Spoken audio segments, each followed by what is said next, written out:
Hi, good morning. Brian Gillis here with you, Net Results.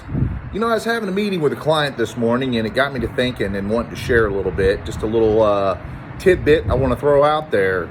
We were discussing employee retention, and as you know, your retention efforts also go hand in hand with recruiting efforts because that's your company culture. And so I'm curious, how many shops out there are doing an employee of the month? Something seems like it's relatively simple process to institute, low, if any, monetary investment, just to show your recognition for the folks coming in, working hard every day, and that you appreciate them back for the hard work that they do. Allows you to cast your vision, let the team know, hey, this is what doing great looks like, and for the person receiving the award, it's huge. It's not all about the money. I can tell you that. It's not all about the money, and recognition, appreciation goes a long, long way. So I challenge some shops out there to institute employee of the month, employee of the quarter, or employee of the year.